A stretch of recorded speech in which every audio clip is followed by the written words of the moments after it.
Overwatch just cut the battle pass into 5 pieces and handed you the running order, and if you've played a few hours of Season 4, it probably feels quicker than it used to.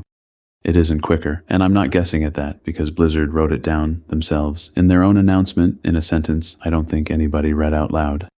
Chris McCabe, the product director on Overwatch, put it like this: the number of tiers in the battle pass isn't changing. And then, in case that was somehow too subtle, you won't have to work harder to complete your battle pass. So the grind is the same size it was last season. Same 80 tiers, same finish line, same amount of you sat in a queue. What changed is the order you walk those 80 tiers in. Same length, different shape. And I want to be fair to Blizzard from the first minute because this is going to sound like a takedown, and it genuinely isn't one. I think it's a better pass than the 80-rung ladder it replaced, and I'll make that case properly before the end.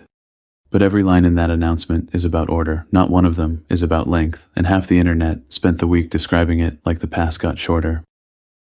So here's what actually happens now when you open Season 4's pass. You start the season on what Blizzard call a quick introductory track. You finish it, and it hands you a legendary, which in Season 4 is the Cyber Mechanic DVA skin.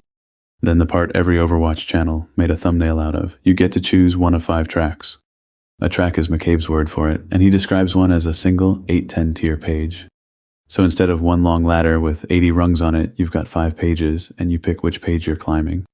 Your Battle Pass XP goes into whichever page is active, and that's the actual mechanical change. Same XP, different destination. Finish a page, pick the next one, repeat until all 5 are done, then there's one last track that takes you to the end of the pass.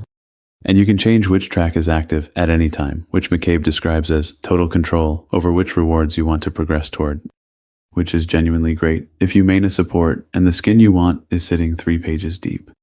McCabe's own example is a Brigitte skin. Pick her page first and you get her far faster than if her skin was placed in, say, tier 70 of the previous Battle Pass design. And I want you to notice McCabe's word "say" in that sentence because it's doing a lot of work. He's picking tier 70 out of the air to make a point. He is not telling you a Brigitte skin ever sat at tier 70 of anything. That's a hypothetical, and I watched tier 70 get repeated all week like a receipt. It's an example, not evidence. Now the feature with the best name in the whole patch, tier hack. McCabe's line is that any skin at the end of a track can be hacked, replaced with a different legendary skin of your choice from a curated list. So the legendary sitting at the end of a page isn't fixed either. You can swap it for a different legendary off a curated menu. In Season 4, open that menu with 12 legendary skins on it, pulling from some fan-favorite skin collections of the past. Now stop, because that number 12 is the single most repeated wrong fact of the week, and I need to be really precise about it. 12 is not how many legendary skins are in the Battle Pass. It's how many sit in the tier hack pool, which is the menu you're choosing from. The pass itself has 5. Blizzard's own words are, fight through flexible tiers to unlock 5 legendary skins, and the Ultimate Edition adds 2 more on top of that, Divine Demon Demon and Metalcore Junker Queen. 5 in the pass, 12 on the menu, 2 numbers, 2 completely different jobs. And if you saw 12 in a thumbnail this week, somebody skimmed. While we're doing Season 4 numbers that got mangled, there's a second one. Blizzard's Season 4 post uses the number 80 as well, and there it means mythic prisms. The director's take uses 80 for the tier count of the pass. 2 80s, 2 meanings, 1 very confused week of roundups. Which is a story about how we read patch notes. And here's the detail almost nobody ran the numbers on. This next bit is my own arithmetic, not Blizzard's, and I'm labeling it as mine before I say a word of it. It's division. You can check it in your head. 5 tracks, 8 to 10 tiers each, per McCabe. That's 40 tiers at the low end and 50 at the high end. The pass is 80. So in the absolute best case, 50 of your 80 tiers sit inside the part you get to choose the order of. In the worst case, 40. Which means somewhere between 30 and 40 tiers of that battle pass are not part of the choice at all. Call it 37 to 50% of the whole thing. And I went looking for how big that intro track and that final track actually are, because that's obviously the next question. The introductory track is described as quick, and that word is the entire specification. There's no tier count for it anywhere in the director's take. The final track, the one last track that carries you to 80, doesn't get a length either. So the published shape of this pass is a fixed opening of unstated size, 5 pages you can shuffle, and a fixed ending of unstated size. And look at where those 30 tiers sit. It's the end. The choice got moved to the front. The stretch with no choice in it is the stretch you're grinding at the tail end of the season when you're sick of the queue and you just want the last thing. Same 80 tiers, new order. And now the concession, because I meant what I said at the top. This is a better battle pass, not a cleverer one, a genuinely better Overwatch battle pass, and I'd have shipped it too.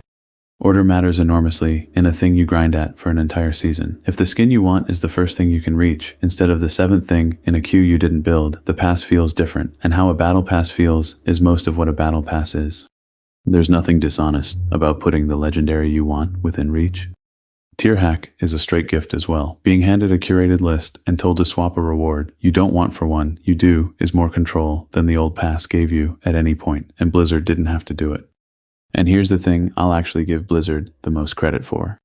They told you the length didn't change, in writing, in the announcement, in a sentence you could quote in a video, which is what I've spent the last 6 minutes doing. Most studios would have let you assume, taken the good headlines, and never printed the tier count. They wrote it down. So, let's land this. The revamp changed 3 things: the order you open rewards in, the ability to swap one skin off a curated list, and where your XP lands while you're playing. It did not change the 80. Blizzard say so themselves, and they're right, and both Blizzard posts are linked below, so you can read the sentence rather than take my word for it.